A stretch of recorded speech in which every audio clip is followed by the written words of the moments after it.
जितने लड़कों के छोटे भाई बहन अभी पढ़ रहे हैं या कोई भी रिलेटिव में है, क्लास 7 से उसके ऊपर ध्यान देना चालू कीजिएगा।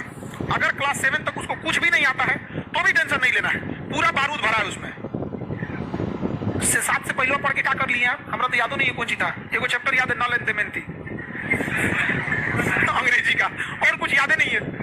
अरे उसमें आपको बैठ के सिखाता है कि 4 घंटा 5 घंटा सस्टेन कर लेते हैं कि नहीं। और आजकल का माइंड आप सोचता है कि नर्सरी में नोबेल पुरस्कार ले ले और सास का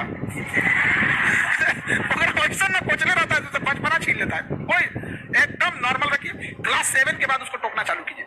क्यों? क्योंकि अगर क्लास 7 पे नहीं सुधरा तो 8 में बिखर जाएगा, और 8 में किसी को भी सुधर जाना चाहिए। कक्षा 8 तक आपको हर हाल में सुधरना है, वरना 9th चौपाट हो जाएगा। असल जो 9th ऐसा है ना कि 9th चौपाट हुआ तो 10 को चौपाट करेगा।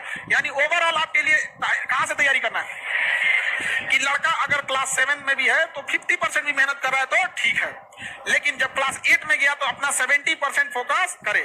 70% समय पढ़ने में ना लगाए, मतलब जो टीचर बता रहे हैं उसको 70% कम से कम बुझा जाना चाहिए। समस्या ये नहीं है, लोग आरोप लगाते हैं कि मेरा बचवा नहीं पढ़ रहा है। हकीकत में उस बचवा से पूछिए कि मास्टर जो पढ़ा रहे हैं ना उसके दिमाग में नहीं घुस रहा है, वरना डाउनलोडिंग पावर तो उसका गूगल से तगड़ा है।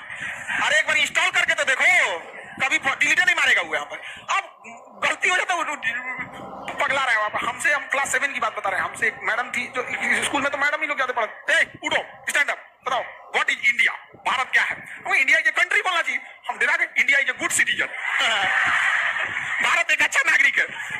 बताओ ये कभी हो सकता है? हमें ये पता ही नहीं था कि सिटीजन मतलब क्या होता है। बस एक ही चीज का पता था कि इंडिया माने हमारा कंट्री, गुड माने बहुत अच्छा, इंडिया इज गुड सिटीजन। बस लाल डस्टर जो होता है ना मिटाने वाला, वो का लकड़ी पीछे लगा होता है, हाथवा उल्टा करके। पढ़ता है तुम लोग, पढ़ता है तुम लोग यहाँ पे, हाँ? और वही हम लोग बोलते पढ़ाती हैं आप लोग, तो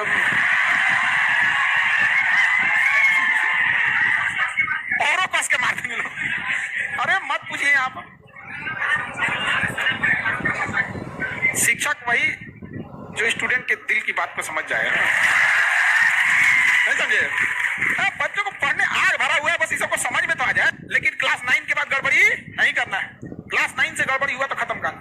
और क्लास 9 से अपने छोटे भाई बहन को शांति से बैठने ही मत दीजिएगा, पॉलिटेक्निक में झोंक दीजिएगा।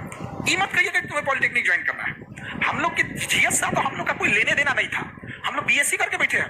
वो तो पिताजी की स्ट्रेटजी ऐसी थी ना कि हम लोग जब क्लास 8 पास किए तो कहें कि अब तुमको गांव छोड़ देना है, अब तुम सैनिक स्कूल की तैयारी करो।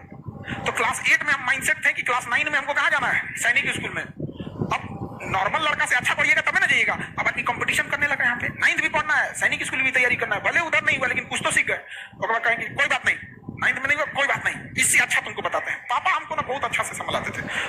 हम फेल होते थे ना, तुमको एक बात का खुशी होता था कि दुनिया डांटेगी लेकिन पापा टेंशन नहीं लेगा। पापा कहते थे जो फेल होके आएगा तो पार्टी देगा इसलिए नहीं कि हम फेल हो जाए, बट इसलिए कि डरते थे कि कहीं मरा वरा मत जाए। हर माँ बाप के लिए आपसे कीमती दुनिया का कुछ नहीं हो सकता है। तो वो कहेंगे कोई बात नहीं, सैनिक स्कूल से बढ़िया पॉलिटेक्निक है, तुम पॉलिटेक्निक कर लो। तो मैट्रिक में जब पढ़ते थे, मैट्रिक और साथ साथ पॉलिटेक्निक की भी तैयारी कर, पॉलिटेक्निक निकालना है। वो 10,000 रैंक आया, हाँ तो कहेंगे यार कोई बात, हाँ 8-10,000 के आसपास आया। तो इतना याद रहता है बुढ़ौती में हम लोग कोची का रैंक आया था। उस समय तो मैट्रिक का रोल नंबर याद था, अब थोड़े ना याद रहता है। लेकिन तो हमको ये नहीं समझ में आ रहा था नहीं कि हो क्या रहा है मेरे साथ, लेकिन कितना समझ में आ रहा था, पिताजी को दिख रहा था कि इसका जो लेवल है वो एक मैट्रिक के लेवल से थोड़ा नॉर्मल उड़ गया। फिर 11 में तू एक काम कर, एनडीए की तैयारी कर, एनडीए उससे जबरदस्त देख लेफ्टिनेंट बन जाएगा, इतना कम उम्र में खटाक से लाल बत्ती की गाड़ी मिलेगी, ये वो। तो तैयारी कभी छोड़ना ही नहीं है।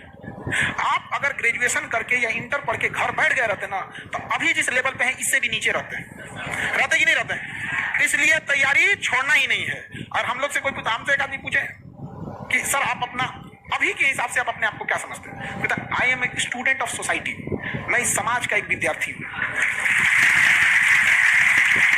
आप लोग के लिए हम शिक्षक हैं, but what I am a student of this society. ये समाज हमको डेली कुछ ना कुछ सिखाता है।